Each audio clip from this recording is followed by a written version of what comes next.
Hello दोस्तों, मेरा भी आपका भाई, आपका दोस्त, आपका मित्र स्वागत करता है आपके यूट्यूब चैनल पे। दोस्तों तो आज हम पढ़ेंगे राजस्थान के प्रमुख संप्रदाय। दोस्तों संप्रदाय में इससे बाहर चीजें नहीं जाने वाली।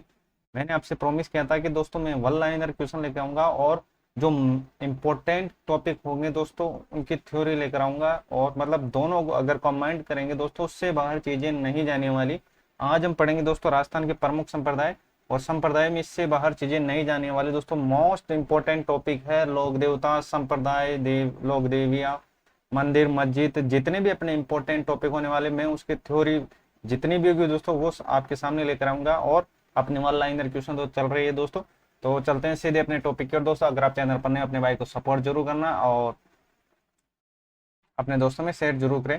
तो चलते हैं। तो सबसे पहले बात करते हैं, देखो राजस्थान के संत और संप्रदाय। तो सबसे पहले बात करते हैं किस संत की, दादू दयाल जी की। देखो इंपोर्टेंट संत है, और अगर संतों में से कोई क्वेश्चन बना दोस्तों दादू दयाल इंपोर्टेंट रहने वाले हैं। तो एक एक चीज को हम पॉइंट टू पॉइंट नोट करने वाले हैं दोस्तों। तो अगर आप चैनल पर नहीं अपने भाई को सपोर्ट जरूर करना, और सब्सक्राइब तो कर ही दो दोस्तों। अपने भाई को सपोर्ट जरूर करें, आप लोगों का प्यार और सपोर्ट की मुझे सख्त जरूरत है, क्योंकि आप लोगों की मेरी ताकत हो। चलते हैं अब आगे। चलो सबसे पहले बात कर लेते हैं, देखो इनके जन्म की। तो इनके जन्म की बात करते हैं दोस्तों। जन्म हुआ था इनका कहाँ, अहमदाबाद। एक एक चीज को देखते जाना है। जन्म कहाँ हुआ था, अहमदाबाद। अहमदाबाद कहाँ पर है, गुजरात के अंदर। अहमदाबाद कहाँ पर है, गुजरात के अंदर। ये आपको इतनी सी बात पता होगी। अब बात करते हैं आगे। देखो इन राजस्थान का कबीर कहा जाता है। एक एक लाइन अपने एग्जाम पॉइंट ऑफ व्यू से इंपॉर्टेंट है, कोई भी लाइन फालतू की नहीं है। चलते हैं। देखो राजस्थान का कबीर कहते हैं। राजस्थान का कबीर अगर पूछे तो संत कौन हो जाएंगे, दादू दयाल जी हो जाएंगे। और मुख्य केंद्र देखो, और ये निर्गुण भक्ति संदेश दिया था इन्होंने। निर्गुण भक्ति का क्या दिया था, संदेश दिया था। तो ये चीजें आपको याद रखनी है। अगर मुख्य केंद्र की बात करें, मुख्य केंद्र है नरेना, और नरेना पड़ता है कहाँ पर, जयपुर के अंदर पड़ता है। कहाँ पर, जयपुर के अंदर। आमेर के राजा भगवंत दास ने फतेहपुर सीकरी में दादू दयाल जी से मुलाकात अकबर से करवाई थी। किन की करवाई थी दोस्तों, ये आपको याद रखना है। भगवंत दास जी ने करवाई थी किसकी, अकबर की मुलाकात। कहाँ पर, फतेहपुर सीकरी में। तो ये आपको याद रखना है। तो अब देखो इसकी एक एक लाइन अपने एग्जाम पॉइंट ऑफ व्यू से इंपॉर्टेंट है। अगर भाषा की बात करें तो दादू दयाल जी की भाषा हो जाएगी ढूंढाड़ी। देखो दादू दयाल, दादू दयाल, दादू दयाल। तो द से क्या हो जाएगा दोस्तों, तो याद रखना द से आप रिलेट कर लोगे तो क्या हो जाएगा, ढूंढाड़ी हो जाएगा। द से आप रिलेट भी कर लोगे चीजों को तो इसकी ढूंढाड़ी भाषा हो जाएगी। तो ये आपको याद रखना है। इन्होंने नीपक आंदोलन चलाया था। नीपक आंदोलन किसने चलाया था, दादू दयाल जी ने।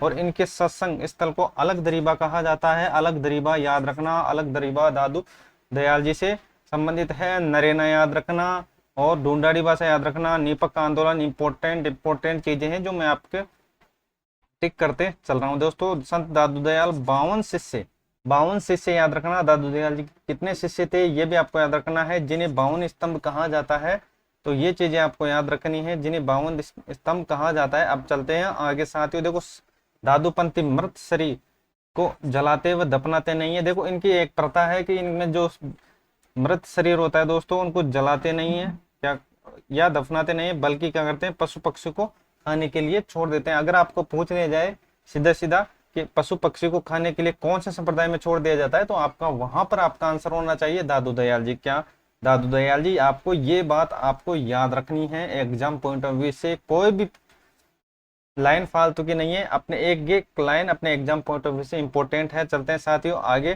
चैनल पर नहीं हो अपने भाई को सपोर्ट जरूर करना। हमें आपके सपोर्ट की सख्त जरूरत है दोस्तों, क्योंकि आप लोग ही हमारी ताकत हो।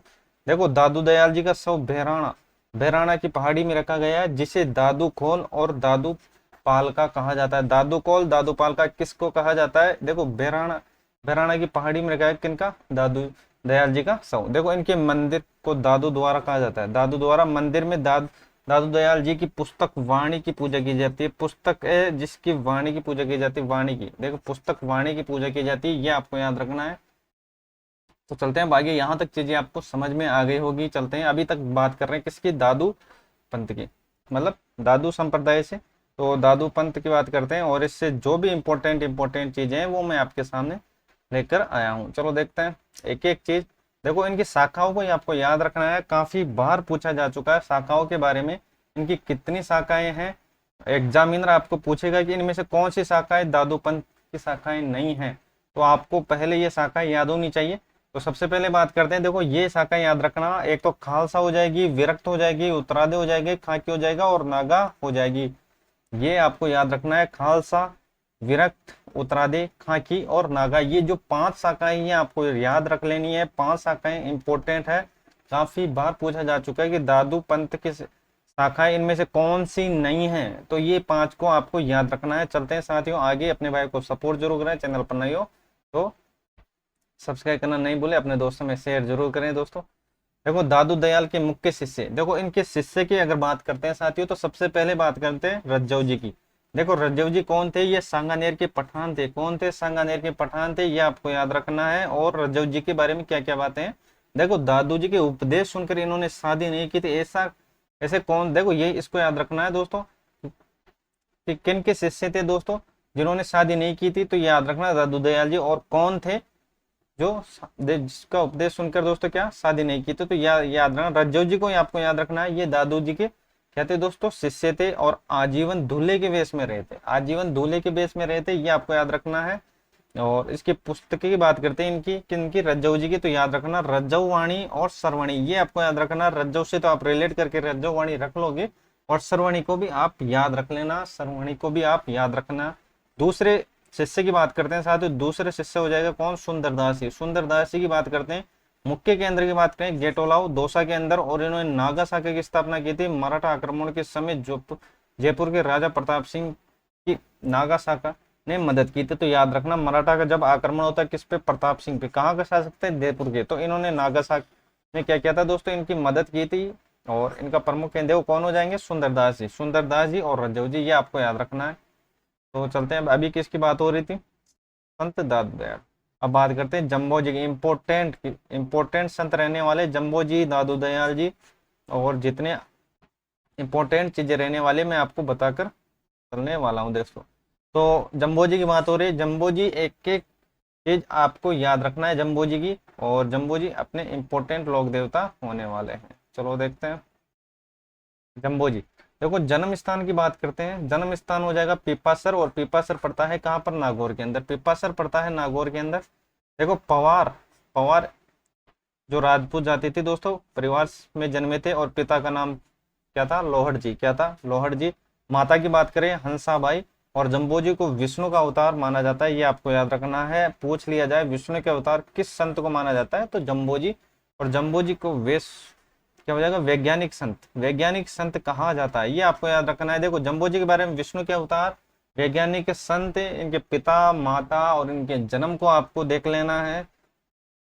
देखो सम्राटर बीकानेर में अपने अनुयायी, याद रखना जम्बो जी। देखो सम्राटर बीकानेर में अपने अनुयायी 29 उपदेश दिए थे, कितने, 29। इनके अनुयायी को विष्णोई कहा जाता है, जम्बो जी के अनुयायी को विष्णोई कहा जाता है, तो ये आपको याद रखना है। इनके मंदिर मुकाम कहाँ पर है, बीकानेर में। मेले की बात कर लेते हैं साथियों, तो मेले की अगर बात करते हैं हिंदी माह में, ये हो जाएंगे दोस्तों आश्विन अमावस्या। आश्विन अमावस्या को आपको याद रखना है, फाल्गुन अमावस्या, आश्विन अमावस्या को और फाल्गुन अमावस्या को। सिकंदर लोधी ने जम्बू जी के कहने पर अकाल के समय बीकानेर में चारा भेजा था, तो इतनी बात आपको याद रखना है। जोधपुर का जोधा व बीकानेर का बीका जी जम्बू जी का सम्मान करते थे, तो ये आपको पता होगा। जोधपुर का शासक तो कौन, जोधा, और बीकानेर का कौन था, बीका जी। तो ये दोनों इनका सम्मान कर, जम्बो जी के शिष्य हैं। देखो इनकी क्या शिक्षाएं हैं, तो ये आपको देख लेना है, काफी बार पूछ लिया जाता है सीधे सीधे। देखो हरे पेड़ नहीं काटने चाहिए, जिनमें केजड़ी इंपॉर्टेंट है।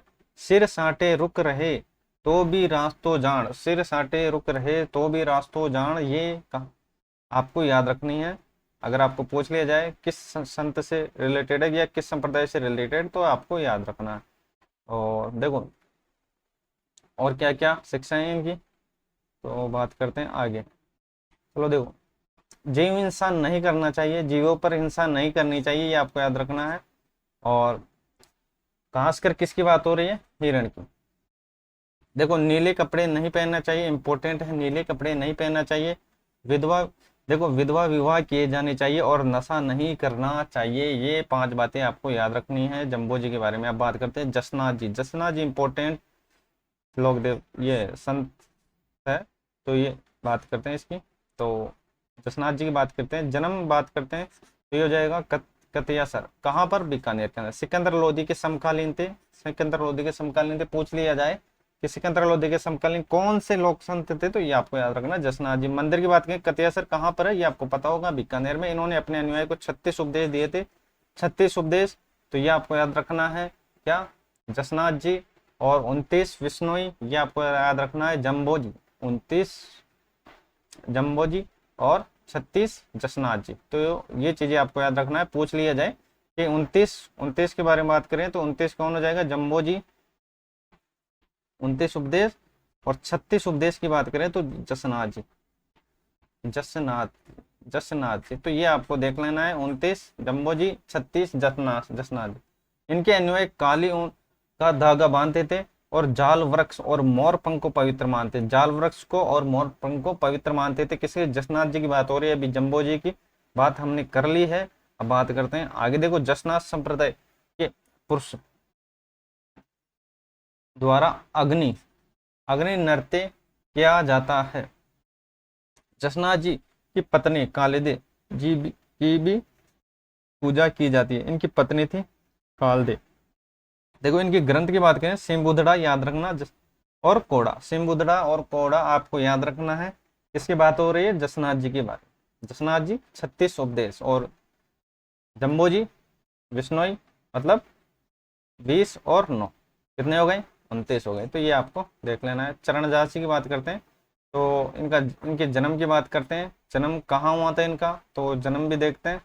तो इनके जन्म की बात करते हैं तो जन्म हो जाए डेहरा, और डेहरा कहाँ पर है, अलवर के अंदर। मुख्य केंद्र दिल्ली में। और इनके अनुयायी 42। देखो, ये उपदेश आपको याद रखना है। देखो, एक एक चीज मैं आपको बिल्कुल बेसिक से बताने वाला हूँ। देखो, 29 की अगर मैं बात करता हूँ साथियों, तो 29 कौन हो जाएंगे, जम्बो जी। आप बोलोगे जम्बो जी हो जाएगा सर जी। और 36 की अगर मैं बात करता हूँ और 42 की अगर मैं बात करता हूँ तो जसनाथ जी, जसनाथ जी। और 42 की बात करता हूँ चरण जी, चरणदास जी, चरणदास जी। तो ये उपदेश आपको याद रखना है। पिछली देखो, इससे पहले हमने बात कर ली थी किसके बारे में, देखो जसनाथ जी के बारे में। कितने, 36 थे, कितने थे, 36 थे। तो ये आपको याद रखना है, उपदेश को आपको याद रखना है, काफी बार पूछ लिया जाता है।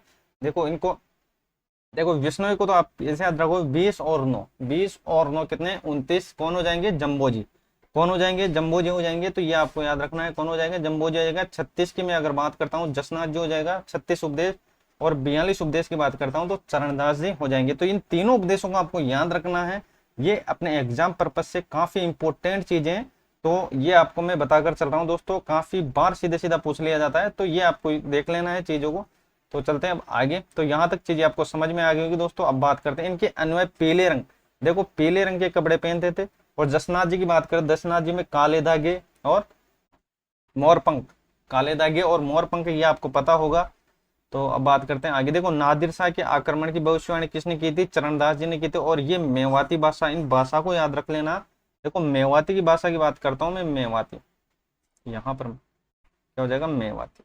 तो मेवाती साथियों किसकी हो जाएगी, चरणदास जी की हो जाएगी। अगर मैं ढूंढाड़ी की बात करता हूँ तो ढूंढाड़ी हो जाएगी किसकी, दादू दयाल जी की। द से दादू दयाल मतलब पहला अक्षर द, और इनकी भाषा ढूंढाड़ी। और चरणदास जी की बात करता हूँ तो मेवाती हो जाएगी। अब बात करते हैं, देखो भगवान श्री कृष्ण की पूजा सखी भाव से करते थे।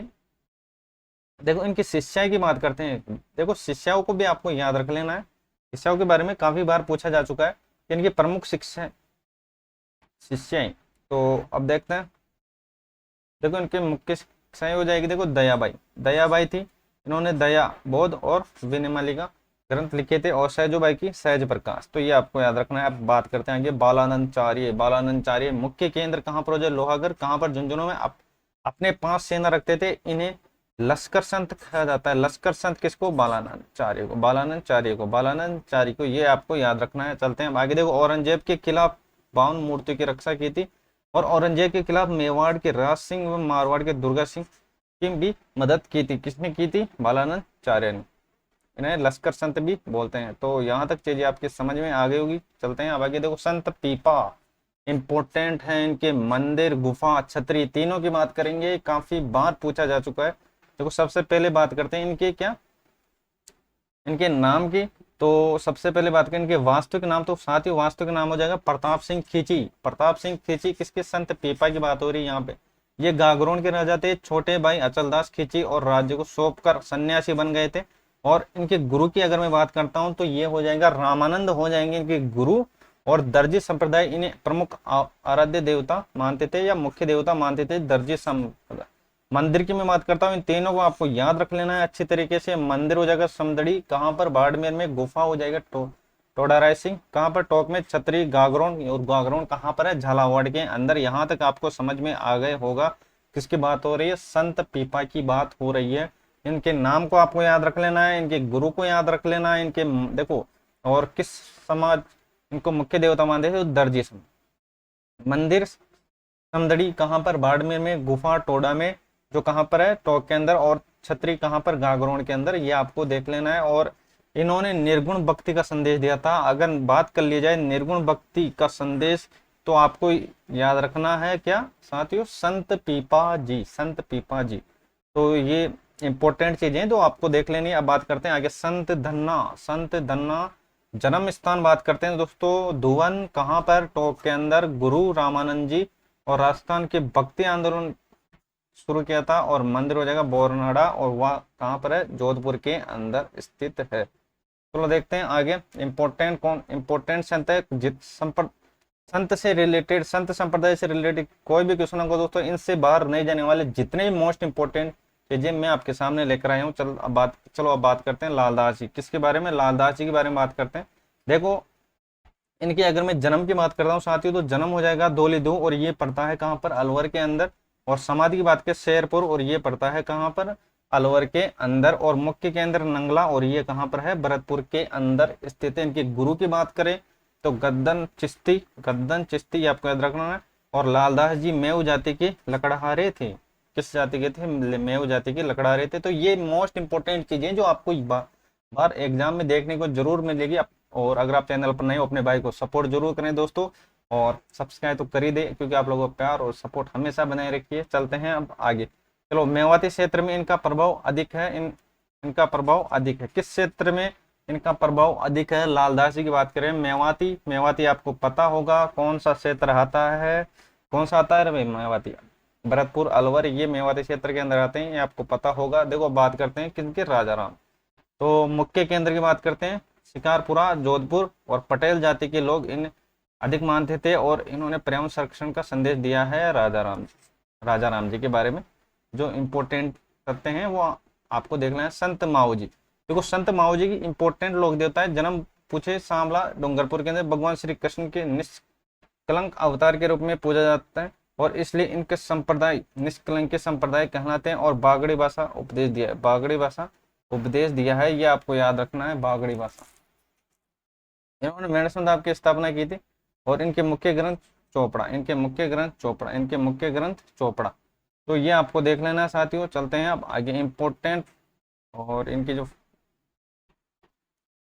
देखो, इस ग्रंथ के तीसरे विश्व युद्ध की भविष्यवाणी की थी। इस ग्रंथ में तीसरे विश्व युद्ध की भविष्यवाणी की थी, तो ये आपको पता होगा किस ग्रंथ की बात कर रहे हैं, किस ग्रंथ की बात कर रहे हैं साथियों। तो ये कौन सा हो जाएगा, चोपड़ा। कौन सा हो जाएगा, चोपड़ा हो जाएगा। तो चलते हैं आगे। देखो नरहड़ पीर, ये इंपॉर्टेंट लोक देवता हैं, तो इनको भी देख लेना है। चलो, मुख्य केंद्र की बात कर नरहड़, और ये पड़ता है झुंझुनू में। हजरत शक्कर बाबा भी कहा जाता है, और उर्स लगता है कृष्ण जन्माष्टमी को। इन्हें वागड़ का धनी कहते हैं, वागड़ का घनी। ये काफी बार पूछा, वागड़ होते हैं देखो चूरू सीकर और झुंझुनू को सम्मिलित जो क्षेत्र है उनको बोलते हैं वागड़। प्रसिद्ध सूफी संत सलीम चिश्ती नरहड़ पीर के शिष्य थे, और नरहड़ पीर पागलों का इलाज करते थे। अब बात करते हैं आगे, मीराबाई काफी बार पूछा जा चुका है। जन्म की बात करते हैं इनके, देखो कुड़की, ये पाली में पड़ता है। पिता रतन सिंह, और देखो मीराबाई का पालन पोषण मेड़ता, और उनके दादा जी दूधा के पास हुआ था। मीराबाई भगवान श्री कृष्ण के पति मानकर उनकी सगुण पूजा करती थी। गुरु की बात करते हैं रैदास। कौन, इनके गुरु कौन थे, रैदास जी को आपको याद रखना है। चलते हैं अब आगे, तो देखते हैं। मीराबाई की बात हो रही है अभी, तो इनकी जो इंपॉर्टेंट बातें हैं वो आपको देख लेनी है। देखो मीराबाई द्वारकाधीश में रणछोड़ मंदिर भगवान श्री कृष्ण की मूर्ति में विलीन हो गई थी। मीराबाई राजस्थान की राधा कहा जाता है मीराबाई को। मेरा राजस्थान की राधा। और महात्मा गांधी के अनुसार मीराबाई अन्याय के खिलाफ संघर्ष करने वाली सत्याग्रही महिला थी। तो अब बात करते हैं इनकी पुस्तक की बात करते हैं दोस्तों। याद रखना पुस्तक के बारे में काफी बार पूछा, गीत गोविंद, रुक्मणी मंगल और सत्यभागा ने रोशनो और नरसिंह जी को मायरो रत्ना काटी के सहयोग से, यह आपको याद रखना है। मीराबाई ने कहता इस पुस्तक की रचना दोस्तों नरसिंह भाई को मायरो रत्ना खाती के सहयोग से। बात करते हैं आगे, चलो देखते हैं। गौरीबाई की बात करते हैं, बागड़ की मीरा बोलते हैं इनको। और महाराव शिव सिंह जो डूंगरपुर के थे, इन्हें गौरीबाई को बाल मुकुंद मंदिर बनवा कर दिया था, बाल मुकुंद मंदिर बनवा कर दिया था किनको, गौरीबाई को। देखो इनको याद रखना, भक्त कवि दुर्लभ, भक्त कवि दुर्लभ, इन्हें वागड़ का नरसिंह कहा जाता है, वागड़ का नरसिंह कहा जाता है भक्त कवि दुर्लभ को। चलो देखते हैं आगे। ये इंपॉर्टेंट चीजें जो आपको देखने काफी बार पूछा जा चुका है। देखो रामसनेही संप्रदाय, इनकी शाखाओं के बारे में बात करेंगे और कौन कौन इंपॉर्टेंट है वो आपको देख लेना है। देखो रामसनेही संप्रदाय, रामसनेही संप्रदाय की बात करते हैं, इनकी पीठ की बात करते हैं दोस्तों, कहाँ कहाँ इनकी पीठ है। तो ये भी आप चीजें आपको याद रखनी है, कहाँ कहाँ इनकी पीठ है दोस्तों। अगर आपको चीजें अच्छी लगी अपने भाई को सपोर्ट जरूर करना, और चैनल पर नए हो तो सब्सक्राइब करना नहीं भूले दोस्तों। तो बात करते हैं आगे। देखो शाहपुरा एक शाखा कहाँ पर, शाहपुरा भीलवाड़ा के अंदर है। दूसरी शाखा है रेण, जो कहाँ पर, नागौर में। तीसरे सिंगतल बीकानेर में। और चौथी है खेड़ापा नागौर में। देखो इनकी शाखा के जो संत थे ये हो जाएगा रामचरण जी, इनकी पुस्तक थी आप क्या हो जाएगी, अबे वाणी। और शाहपुरा में होली के अगले दिन फुलडोल मेला लगता है। तो अभी किसकी बात हो रही है, शाहपुरा कहाँ पर, भीलवाड़ा में। रेण की बात करते हैं तो यहाँ पर हो जाएंगे दरियाऊ जी। और शीतल की बात करें हरे राम जी। और इनकी पुस्तक की बात करें निशानी, और ये क्या है, योग ग्रंथ है। और खेड़ापा की बात करें जो जोधपुर में, यह क्या पर हो जाएगा, रामदास जी। कौन हो जाएंगे, रामदास जी हो जाएंगे। तो ये आपको याद रखनी है। चलते हैं अब आगे। देखो अभी किसकी बात हो रही है, रामचरण जी। इनकी जो इंपॉर्टेंट बातें हैं ये आपको इतने याद रखनी।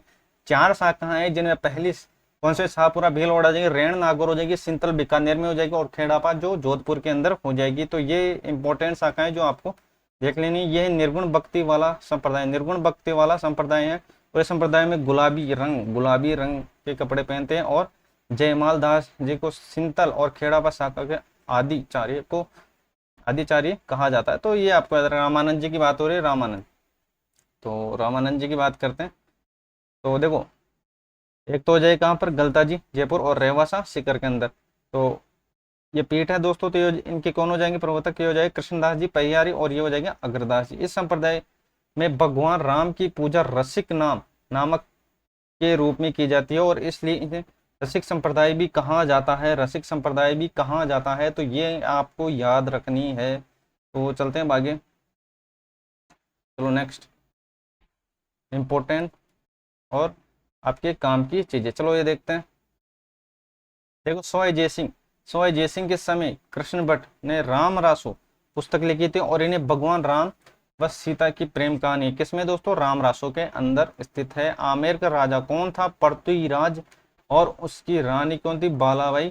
कृष्ण पहाड़ी के अनुयायी थे, कृष्ण पहाड़ी के क्या थे, अनुयायी थे। वल्लभ संप्रदाय इंपॉर्टेंट संप्रदाय, काफी बार पूछा जा चुका है वल्लभ संप्रदाय के बारे में। तो इंपॉर्टेंट संप्रदाय है।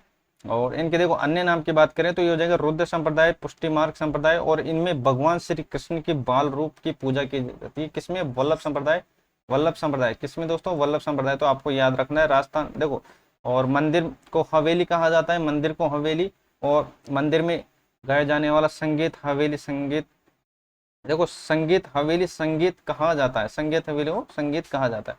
राजस्थान में वल्लभ संप्रदाय के 41 मंदिर है। कितने मंदिर है, 41 मंदिर है। मुख्य केंद्र की बात करते हैं तो मुख्य केंद्र में कौन कौन हो जाएगा दोस्तों, एक तो मथुरेश हो जाएगा, कौन, हाँ कोटा में श्रीनाथ जी, कौन सा हो जाएगा, श्रीनाथ। और द्वारकाधीश जो काकरोली कहाँ पर, राजसमंद में। और गोकुल चंद कामा कहाँ पर, भरतपुर में। मदन मोहन कामा कहाँ पर, भरतपुर के अंदर। तो ये मुख्य मंदिर को आपको याद रख लेना है। चलते हैं साथियों अब आगे। देखो अब बात करते हैं किसकी, हरिदास जी, किसकी, हरिदास जी की। चलो देखते हैं हरिदासी संप्रदाय। तो हरिदासी संप्रदाय की बात करते हैं तो अन्य नाम हो जाएगा निर्जनी संप्रदाय, संस्थापक हो जाएंगे हरिदास जी। वास्तव में इनका नाम है हरि सिंह साकला।